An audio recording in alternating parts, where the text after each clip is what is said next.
የሆነ ታሪክ ላጫውታችሁ። ሁለት ጓደኞች አብረው አደግ ናቸው። አንዳቸው ለአንዳቸው ሚዜ የሆኑ ናቸው። አንዱ ግን የተሻለ የኑሮ ደረጃ ላይ ወይም ስራው የተሳካ ሆኖ ጥሩ ገንዘብ ይዟል። ሌላኛው ደግሞ ትንሽ የሥራ መበላሸት ገጠመውና የተወሰኑ 100,000 ብሮች ወይም በዛ ሀገር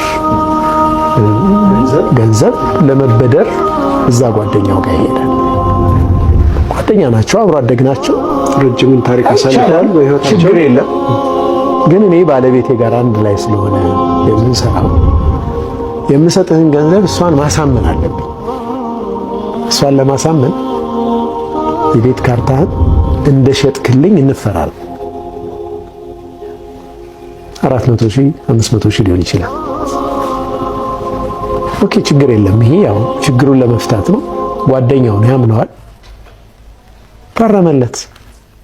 ግዢ ተፈጸመ። ግዢና ሽያጩ ተከናወነ። ከወራት በኋላ ስራውን ሰርቶ ብድሩን ለመመለስ ይዞ ይመጣል። የምን ገንዘብ ነው አለው። ብድሬን ልመልስ። የምን ብድር? ተገበያየን እኮ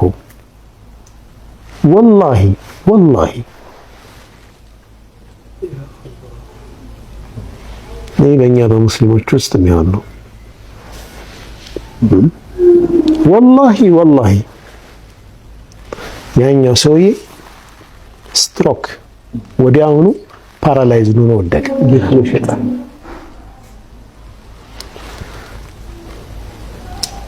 በተለያየ መንገድ ለመነው፣ አልሆነም። ወደ ፍርድ ቤት ሄደ፣ ጉዳዩ የሚያስኬድ አልሆነም። መጨረሻ ላይ ቤቱን ሸጠበት።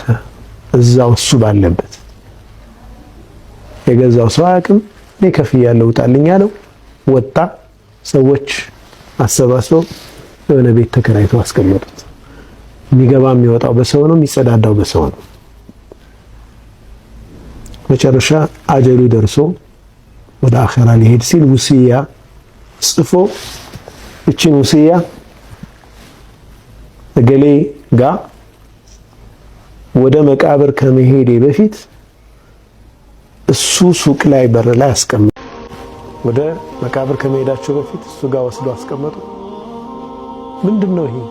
የጓደኛዬ ገና ነው እና ምን ላድርግ ምን ብላችሁ ነው ያመጣችሁ? አይ ውስያ ትልቅ ልጁ ነበረ፣ ታላቅ ነው ማለት ነው። ልጅ አባቴ ውስያ አለንካ ደብዳቤ አለ። ደብዳቤው ሲነበብ ምንድነው የሚለው? እኔም ቤቱን ትቼው ወደ አኺራ ሄጃለሁ። አንተም አቅም ስላለ ኃይል ስላለ ጉልበትህን ተመክተህ ቀምተኸኛል። ኃያል ከሆነው አላህ ፊት እንገናኛለን። ሰላም ሁኑ። እኔ ወደማይቀርበት ሀገር ሄጃለሁ ይል ነበር። ከዛ በኋላ ሰውየው ባነነ። ጉድ ሆንኩ አለ። ሰው ሁሉ አወቀብኝ አለ። ምናልባት ያሳሰበው ያለኝ ይችላል። ምክንያቱም ቀባሪ በሙሉ እዛው አብሮ ሄዷል ጀናዛው ጋር። ልጆቹን የተሻለ ቤት ልግዛላችሁ ብሎ ቢለምናቸው አባታችን ያልወሰደውን እኛ እንወስድ።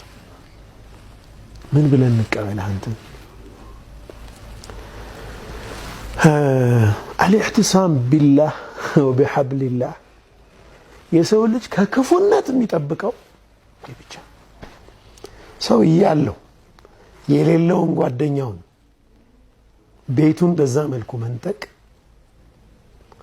በጣም አሳዛኝ ክስተት ነው።